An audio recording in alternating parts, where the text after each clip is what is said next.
ハレルヤ感謝いたします。今日もよろしくお願いいたします。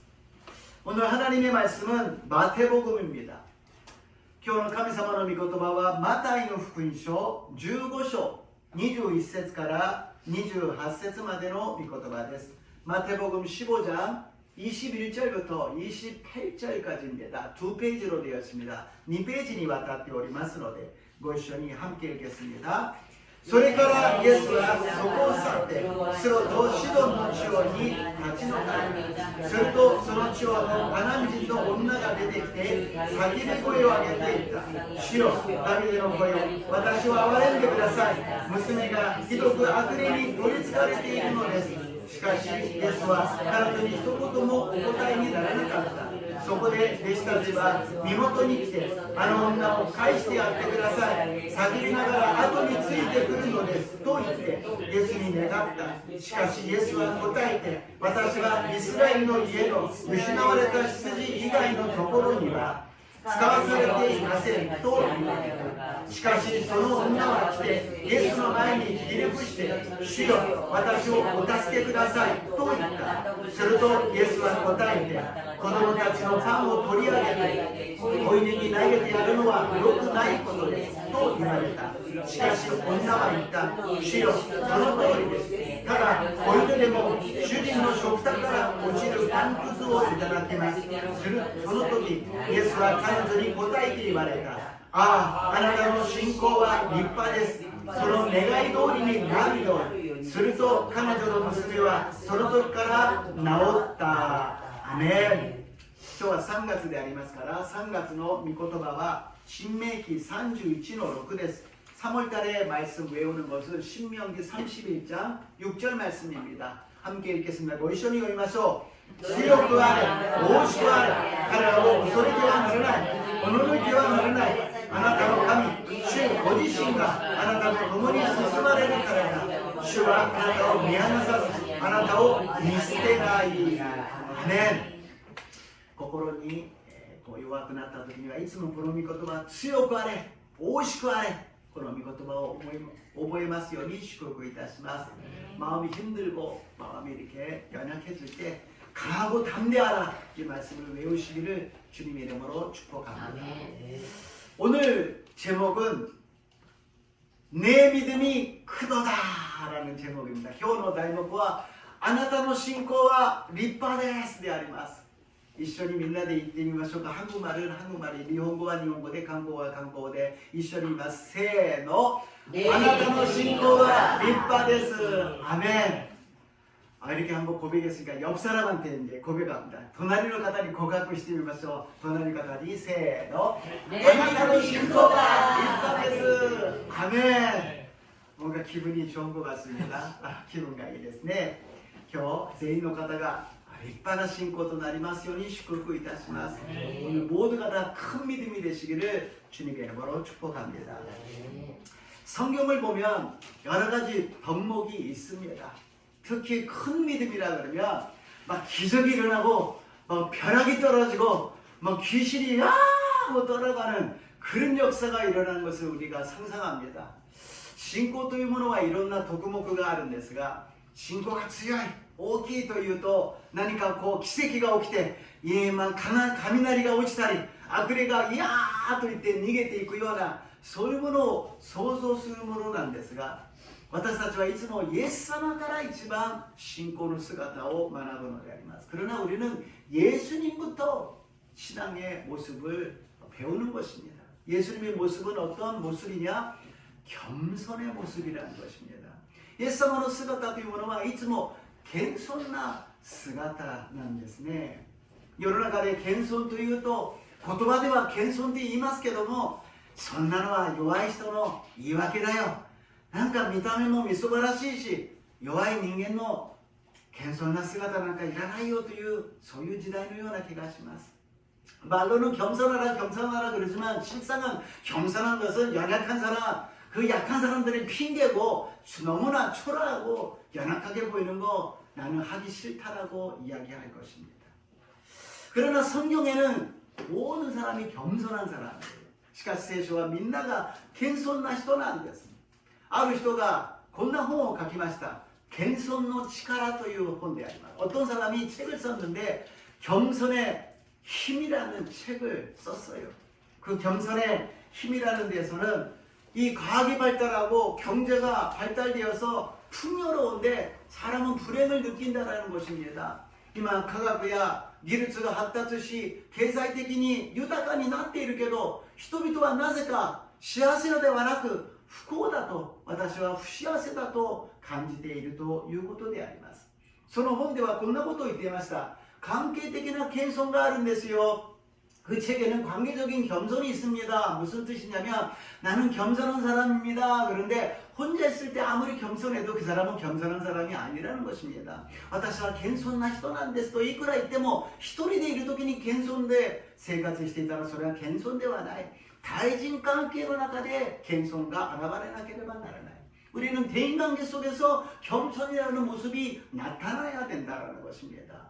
그리고 그 겸손이라는 것도 두 번째 지적인 겸손이 있다라는 거예요. 네番目には知的な謙遜があるそうであります。何かというといっぱい学んだ人、いっぱいいろんな知識のある人、そういう人は私は正しいと思っているということであります。 많이 배운 사람, 지식이 많이 있는 사람은 나는 항상 옳다고 생각하고 있다라는 것입니다. 다른 사람이 다 틀렸고 내가 옳다라는 것입니다. 他の人たちはみんな間違っていて私だけは正しいということです。 しかし謙遜というものはその中で一歩退いて自分も間違いがあるということであります。 한 발자국 뒤로 머물러서 나도 틀릴 수 있다라는 것입니다. 무조건 상대방 보고 틀려서가 아니라 나도 틀릴 수 있기 때문에 상대방의 이야기를 듣는다는 것입니다. 私も間違うことがあるのだから相手のことをただ間違っていると言わないで聞いてあげる謙遜さ. 3番目には文化的な謙遜であります。 세 번째로는 문화적인 겸손입니다. 見方が違うということです。それぞれ文化があります。自分の文化、家族の文化、その地域の文化、国の文化、そして世の中の文化、神の御国の文化があります。 자기의 문화도 있고 가족의 문화도 있어요. 또 일본 땅에 자기 민족의 문화도 있고 또 세계적인 세상의 문화가 있습니다. 하나님의 나라에 문화가 있다라는 것입니다. 그래서 그 문화를 주장해서 그냥 가는 것이 아니라 다들 바라보는 방식이 다르다라는 것입니다. 自分の文化だけを主張するんではなくみんな見方が違うんだな。暑いアフリカの文化があり寒いアイスランドの文化があるんです。 더운 그 아프리카의 문화를 갖고 와서 추운 아이슬란드의 얼음판에 있는 그 문화에다가 붙이려 그러면 적용이 안 되는 것이지요. 그 다음에 마지막으로는 실존적인 겸손이 있다는 것입니다. 最後に読みは実存的な謙遜があるということです。世の中から私たち自分を比べてみるとちっぽけな人間じゃないですか。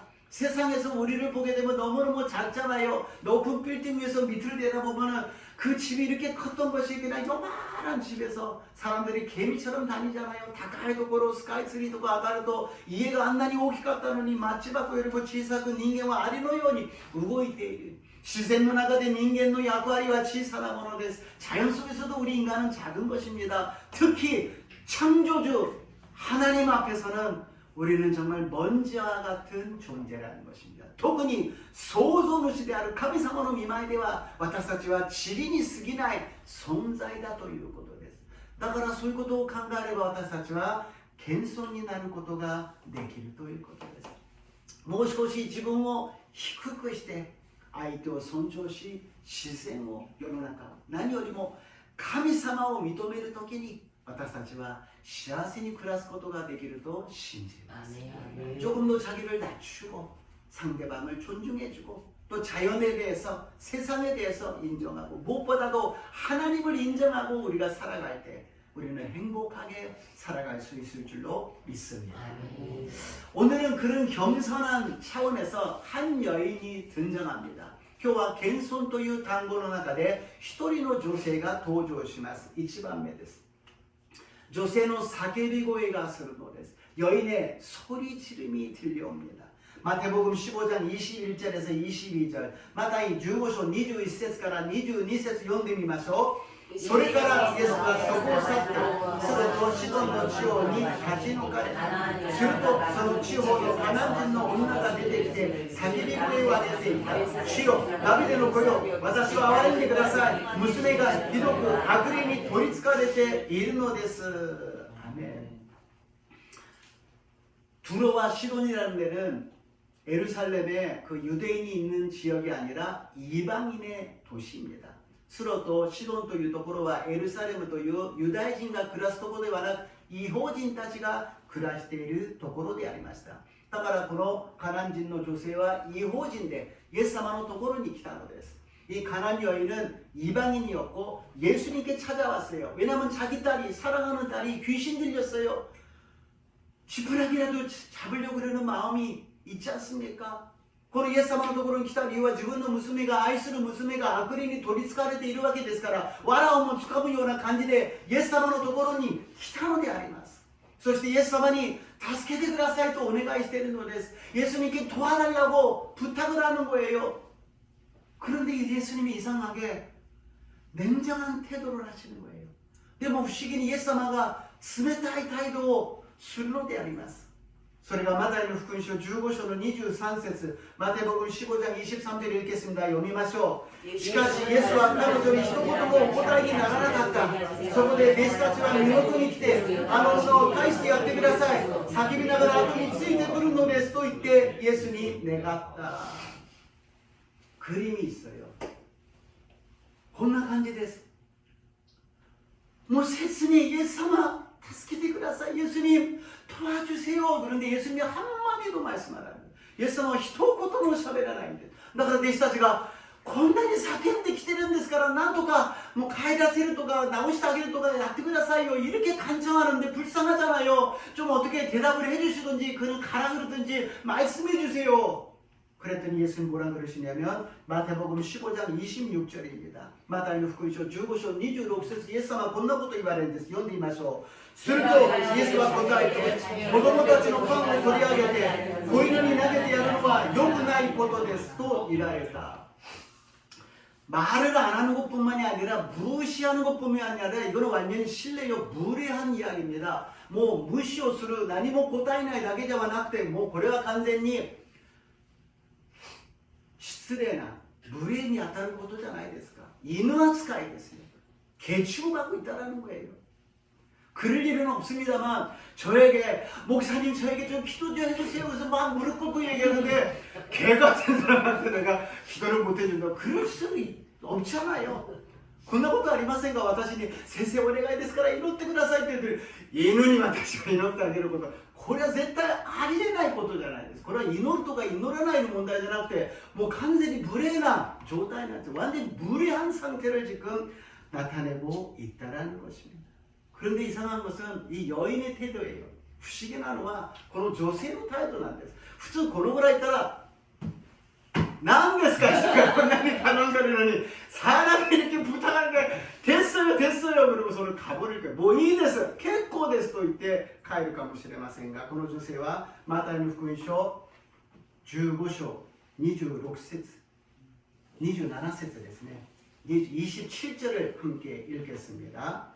しかし女が言った。主よその通りです。ただお犬でも主人の食卓から落ちるパンくずはいただきます。 여인이 옳소리다 그러는 거예요. 맞습니다. 뭐 한마디도 안 하는 건 맞습니다. 나를 무시하고 개 취급하는 것도 맞습니다. 이렇게 얘기하는 거예요. その通りです。私を無視し一言も言ってくれない。その通りです。私を犬扱いしてバカにすること、その通りです。 여기에서 우리가 그냥 읽어버리면 조금 이해가 안 되는 부분입니다. そのまま読んでしまうとちょっと理解できない部分なんですが、ここでこの女性は何をしているかというと、イエス様と沈黙の中で会話をしているのです。 침묵 속에서 회화를 하고 있다는 것입니다. 물론 딸을 고치는 것이 목적이지만 그것보다도 예수님의 마음을 지금 읽고 있는 거예요. この女性にとって悪霊に疲れた娘が癒されることが目的ではありますが、イエス様の御前ではその解決よりもイエス様の心を読み取ろうとしているのです。一生懸命会話しているのです。그렇게 보면 우리들이 예수님이 응답이 없으셔, 아무 답변이 없으셔, 기도해도 아무것도 없어. 私たちもこういう時があると思います。祈っても何の答えもない。いつもイエス様は黙っている。私のことが嫌いなのかしら。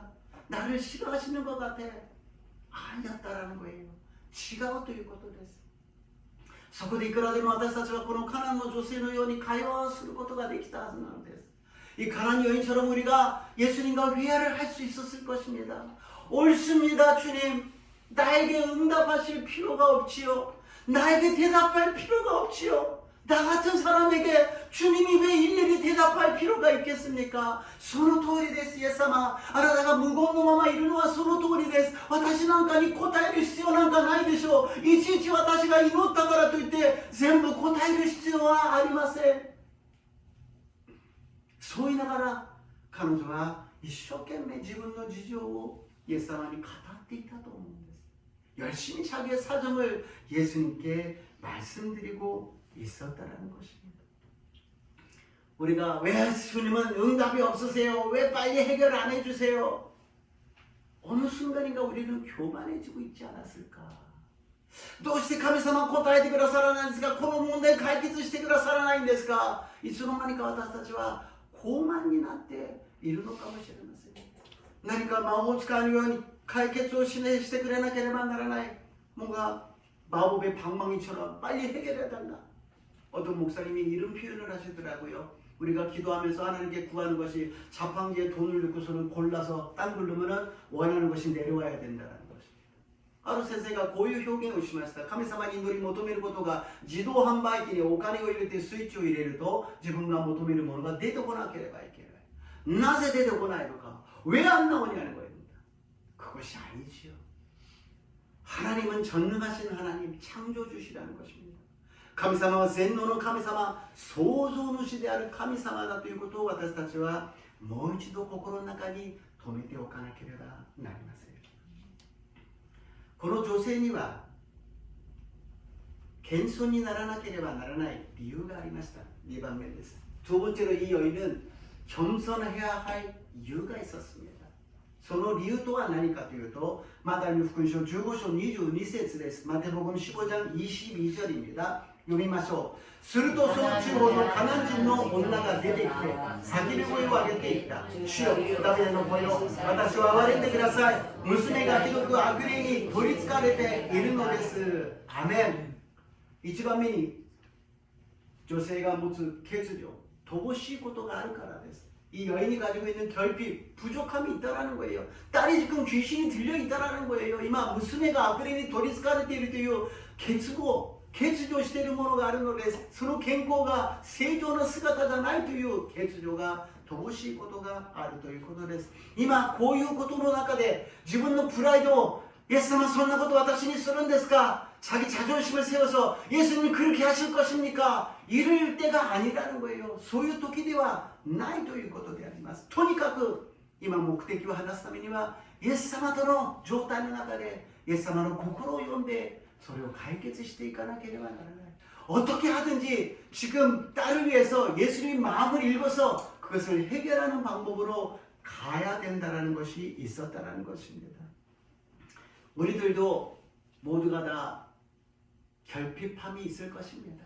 어떤 사람은 건강은 있지만 물질이 없다든지 건강과 물질이 있는데 가족의 문제가 있다든지 무엇인가 있을 거예요. ある人は健康の問題があるかもしれません。ある人は健康はあるけども金銭的な問題がある。金銭も健康もあるんだけども家族の問題がある。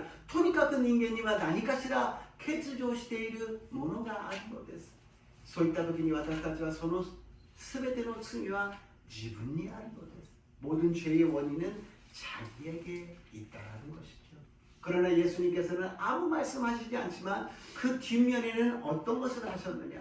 何も答えてくださらなくてもその裏にはどういうことをしてくださったのか。ローマ人の手紙5章の6節と8節 로마서 5장 6절 8절을 함께 읽겠습니다.読みます。私たちがまだ弱かった時、キリストは定められた時に不経験なもののために死んでくださいました。しかし私たちがまだ罪人であった時、キリストが私たちのために死んでくださったことにより、神は私たちに対するご自身の愛を明らかにしておられます。アメン。 우리가 섭섭하다 답답하다 왜 그러세요? 그렇게 생각하지만 주님은 우리가 아직 연약할 때, 경건하지 않을 때, 아직 죄인이었을 때 십자가에서 우리를 위해서 사랑을 허락하여 주셨다는 것입니다. どうして答えてくださらないんですか? どうしてやってくれないんですか? でもイエス様は私たちがまだ弱かった時、不経験なものだった時、まだ罪人でイエス様を知らなかった時に私たちを選び、私たちの罪を許し、十字架で全てのことを救ってくださったということであります。 우리 인간의 존재는 어떤 존재냐? 바울이 이야기합니다. 로마서 7장 24절. 인간과 도유 존재 나는か 바울가 이마스. ローマ人の手紙7章の24節です。읽겠습니다. 読みましょう。私は本当に惨めな人間です。誰がこの死の体から私を救い出してくれるでしょう。アメン。 오라 나는 공고한 사람이로다. 누가 이 사망의 몸에서 나를 건져내랴, 나를 살려주시고 구원해 주시느냐, 이 세상의 사람이 누가 나를 구원해 주시느냐, 예수님이 구원해 주실 줄로 믿습니다. 誰がこの惨めな私を救い出してくださるんですか？救いを与えてくださるんですか？この世の誰が私を救ってくださるのか？イエス様が救ってくださると信じます。このことは絶対に変わらないのです。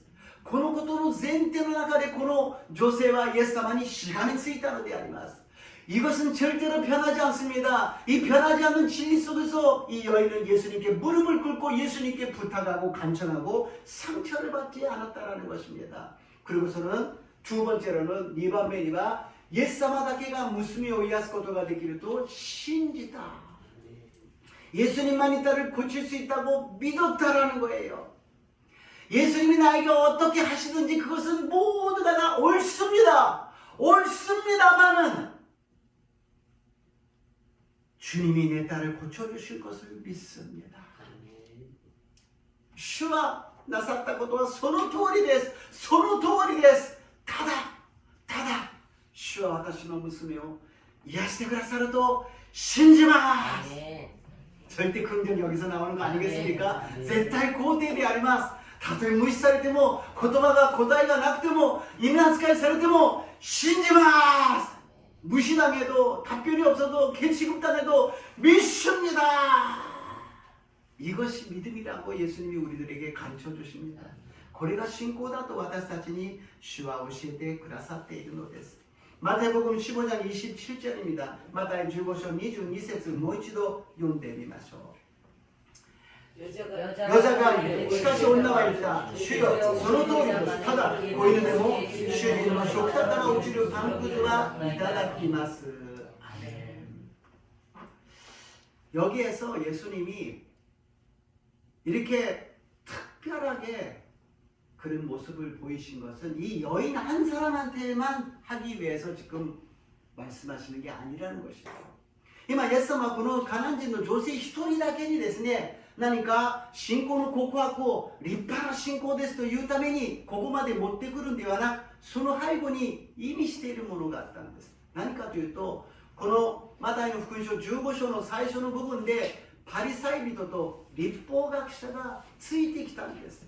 エルサレムからわざわざ違法の地までついてきて、そして文句を言っているのです。 15장 첫 부분에 보면은 바리새인하고 서기관들이 예루살렘에서 와자 이 이방 땅까지 따라와 가지고 막 공격을 하는 것입니다. 시비를 거는 거예요.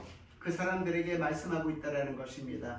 마태복음 15장 1절 2절입니다. 마태의 15章 1節 2節読んでみましょう。 その頃パリサイ人や律法学者たちがエルサレムからイエスのところに来ていた。あなたのお弟子たちはなぜ長老たちの言い伝えを犯すのですか。パンを食べるときに手を洗っていないではありませんか。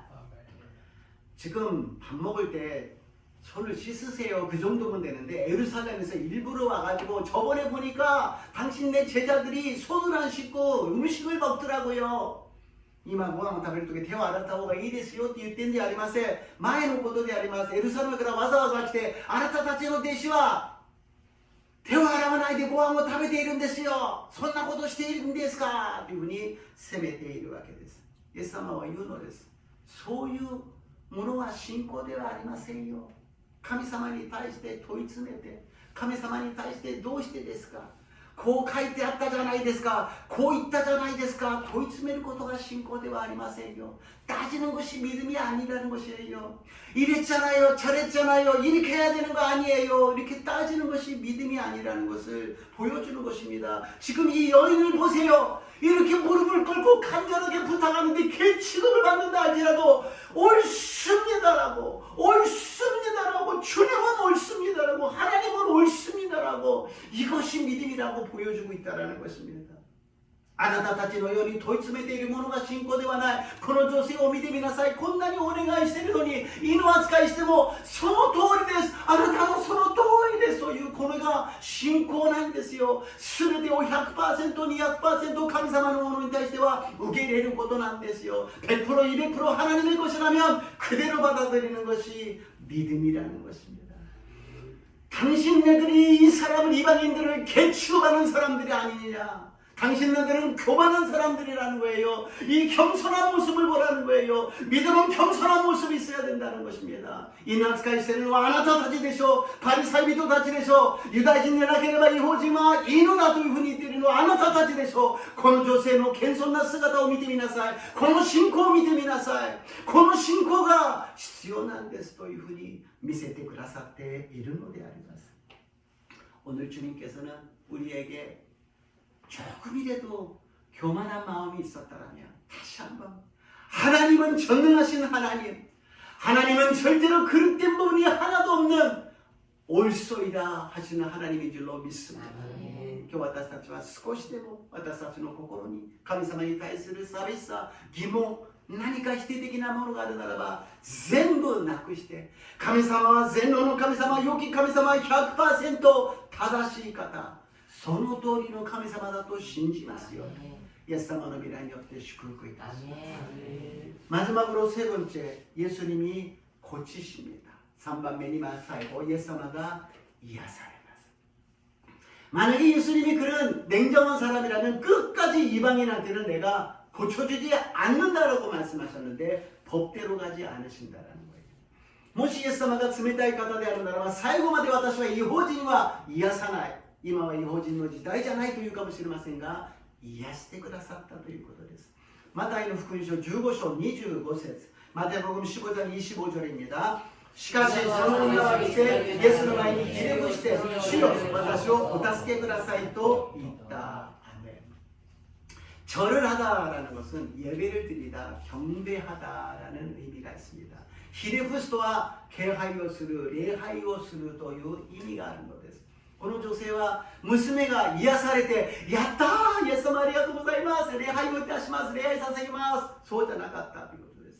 이 여인은 자기 딸이 고침을 받고 나서 우와 할렐루야 그리고 예수님 예배드립니다 기뻐가지고 한 것이 아니라 무시당하고 개 취급당했을 때 무릎을 꿇고 예배드렸다는 것입니다. 無視されて犬扱いされているその時にひざまずいて礼拝を捧げたということです。これが魂の霊的な謙遜であります。 이것이 영혼의 영적인 겸손이라는 것입니다. 우리는 세상에서 육적인 겸손을 많이 배웠지만 우리는 영적인 영혼의 겸손을 배워서 주님 앞에 모든 것을 맡기고 주님의 고침을 받는 저라가 되시기를 주님의 이름으로 축복합니다. 私たちは世の中の肉的な私たちの態度の謙遜は学びました。しかしこの霊的な魂の謙遜は今日私たちが学んでイエス様にひざまき礼拝を捧げる。今日この礼拝を捧げる時に私たちは何も起きていません。しかし何も起きていない時に礼拝を捧げる時 감사함으로 기적이 오기를 신지ます. 오늘 우리가 드리는 예배 아무것도 일어나지 않았어요. 그러나 아무것도 안 일어났을 때 드리는 예배가 기적을 일으킬 줄로 믿습니다. 하나님은 절대로 거래하는 대상이 아니에요. 예배 드렸으니까, 기도했으니까, 이거 했으니까 해주세요가 아니라는 거예요. イエス様は決して取引の対象ではない。祈ったから礼拝を捧げたからこれをしたからこうしてくださいではなく、私は信じます。あなたがやってくださることを信じます。나는 믿습니다. 반드시 주님이 해주실 것을 믿습니다. 끝까지 믿으시기를 주님의 이름으로 축복합니다. 사이고마데 신지마스요니 슈쿠쿠이다시. 결론입니다. 결론です. 마태복음 15장 28절 마타이 15장 28節読んでみましょう. 읽겠습니다. その時イエスは彼女に答えて言われた。あなたの信仰は立派です。その願い通りになるようにすると彼女の娘はその時から治った。아멘. 오늘 예배 드리시는 저와 여러분이 예수님께 이 말씀을 들으시기를 주님의 이름으로 축복합니다. 今日礼拝捧げる私と皆さんがイエス様からこの御言葉をいただきますように主の皆によって祝福いたします。あなたの信仰は立派です。その願いの通りになるように내 믿음이 크도다 내 소원대로 되리라. 아멘. 기도한 것은 받은 줄로 믿으라고 말씀드렸어요. 예배드린 것은 받은 줄로 믿으라고 말씀하십니다. 이노때求めることは受けたと信じなさい。礼拝を捧げたら受けたと信じなさい。私たち自分の思い通りにならない人生でありますが、私たちがこの霊的な謙遜さで主の御前に行くならば、祈るたびに礼拝を捧げるたびに主は私たちを優しく手を取ってください。私たちに答えてくださると信じます。 우리가 영적인 겸손함을 갖고 어려운 인생길을 걸어가지만 주님의 손을 잡고 주님 앞에 나올 때 주님께서는 우리를 일으켜 주시고 역사해 주시고 축복해 주실 줄로 믿습니다. 내 믿음이 크도다. 내 믿음이 크도다. 내 믿음이 큰 저와 여러분 되시기를 주님의 이름으로 축복합니다. あなたの信仰は立派です。あなたの信仰は立派です。私と皆さんの信仰が立派になりますように主の皆によって祝福いたします。 살아계신 하나님, 우리들의 믿음이 그냥 믿음이 아니라 내 믿음이 크도다 주님께 인정해 주시는 믿음이 되게 도와주시옵소서. あなたの信仰は立派ですと主に認められる信仰となることができますように、どんなことがあってもイエス様を信じイエス様に従っていくことができますよう導いてください。 어떤 일이 있어도 예수님을 믿고 예수님을 따라가는 우리들이 되게 도와주시옵소서. 예수님 이름으로 기도드리옵나이다. 예수님의 이름으로 오늘 다시마스. 아멘. 나는 주를 섬기는 것에 후회가 없습니다.